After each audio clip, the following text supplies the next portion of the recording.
Season 2 of Take Care Tuesdays, where every Tuesday we deep dive into conversations about how we nurture ourselves.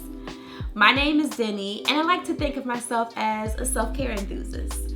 I'm also a wife and a mom, and I've dedicated this space in my life right now to share my journey through self-care as I cultivate the life that I want, in hopes that it may also connect with others and help them along their way as well. Adulting is difficult, and some of us are out here doing it all on our own. So I wanted to make a safe space where we can come together to have more vulnerable conversations and to also explore ways that we can better take care of ourselves on a daily basis. So obviously, Take Care Tuesdays has made it to YouTube. If you're interested in seeing previous episodes from season 1, you can check them out here on YouTube because I have uploaded them. If you see a previous episode that you love or you want me to expound upon, let me know in the comments. Now let's get into this episode, shall we? So something that you will get to know about me is that I love to set a vibe. Whether it's before I'm doing my own morning routine or before I'm about to cook or even clean or even do some work, I love to set up my space to give me the energy and the mood that I want to feel. Setting a certain vibe in my space helps me to perform with more intention, and it helps me to stay present, and in most cases, it also helps me to be a lot more productive. There are plenty of times where I have to do a certain task that I'm not so excited about, but I get through it by setting up the environment around me. I'll be honest, I can be a very temporal person when it comes to having to do things when I'm not in the right headspace or when my mood is just not there.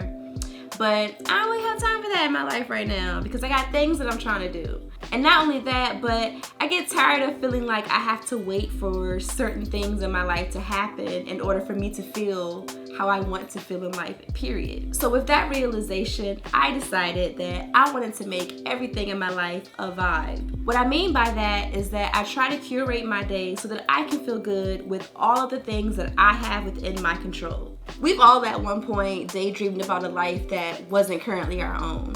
I'm sure that all of us can relate to saying, when I get XYZ, I'm gonna do this and I'm gonna do that. Something that being mindful has taught me that most of what I wanted, I already have. It may not be specifically in the physical form of it or the physical maturation of it, but I also believe that if it's something that can come to me in thought, it is something that could also come to me in the material world as well. When I set a vibe, it's me doing what I can do with what I already have so that I can produce the closest feeling to what I'm trying to manifest. What I've learned about setting a vibe is that it's all about the elements. You set the tone for your day, for any task that you have to complete, and all of the moments in your life by how you approach it. If you approach it with all of the necessary elements, you're setting yourself up to experience life in a way that is serving you. Here are the elements, in my opinion, that are necessary to setting up a vibe. The first element is appearance, and that includes your environment and your clothes. The second is smell. The third is sound. The fourth is taste. And the fifth is perspective. So we're gonna break all of that down, okay? So we've probably all heard the idea of dressing for success. Now that usually is talking about how we present ourselves in the world. So if you want a specific job, you dress for a specific job. But I realized that this also applies to when you're at home and when you're trying to put yourself in a good mood. I realized that when I am dressed bummy, I sometimes feel bummy. I know I am not the only one who spends their weeks looking like they may or may not have taken a shower because they work from home. So every day you're just wearing whatever you feel like it. But take that shower, girl. Now I'm not saying that you can't decide to bum it out, but if you're feeling yourself in a bad mood, that's something that you can change immediately. Your appearance, for yourself even. It doesn't have to be a full outfit. You can go to Target or even the thrift store and find you some cute sweatpants or a little lounge outfit. You know, they have a plethora of things that you can choose from. The point is to be intentional with how you look. So just because you're in the house and no one else has to see you doesn't mean that you have to look like a bum all the time.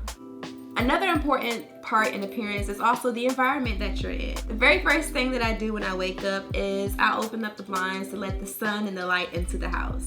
If it's not any sun because it's still dark, I'll turn on certain lights that are aesthetically pleasing, not just a hard, harsh light. And if it's raining, I may even also turn on my light therapy lamp as well. If I'm about to do any work or I'm about to cook, I make sure that my space is clean. And I may spend maybe 10 to 15 minutes at most decluttering the area, just because decluttering can do wonders for your mental space almost immediately. The next thing I like to set up is smell. So I love to light Palo Santo or a candle or incense. Sometimes I even like to open up the windows to let some fresh air in, or I'll use my oil diffuser with scents that may match the energy that I'm trying to manifest that day. Next, I like to turn on sounds that help me to elevate the vibe that I'm trying to feel. I love making playlists, so I'll turn on whatever playlist fits the mood that I'm in or the task I'm about to do. So for instance, if I'm just trying to chill out around the house, I may put on my calm down, vibe out playlist. Or if I'm about to do some writing, I'll turn on some lo-fi beats I find on either YouTube or Apple Music.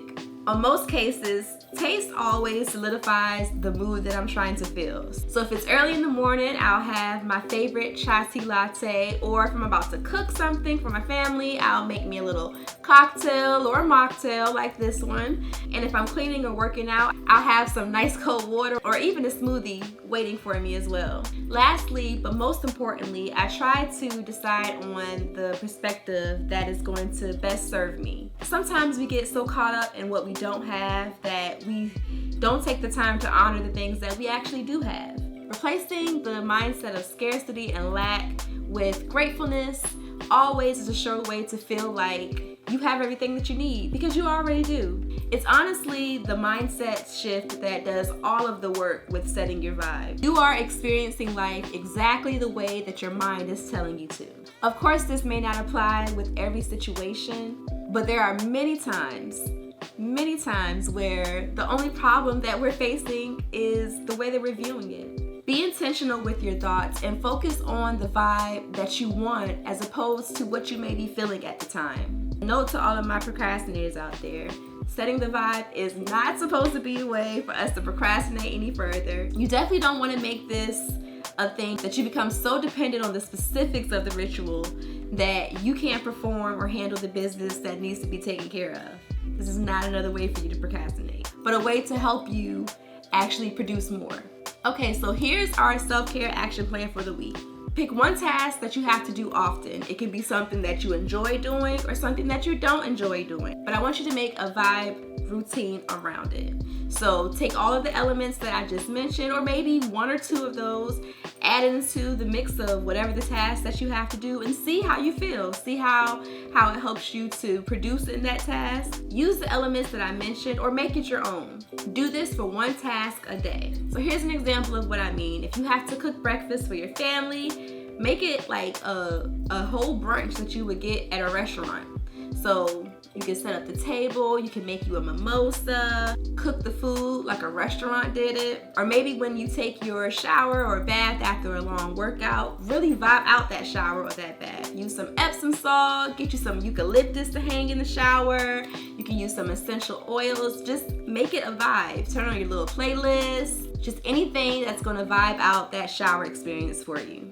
Vibing out our task, whether you like the task or not, can do wonders for our mood and our perspective. Once you figure out the type of lifestyle that aligns with you or the lifestyle that you want to cultivate, you can work daily with setting up your vibe so that it can match that energy. It can also help you with getting consistent with new routines and habits that you may want to create. Tracy G said this one time, and it really stuck with me. She said to be the vibe that you wish to feel in the world. I encourage everyone that is watching this to go be that vibe today.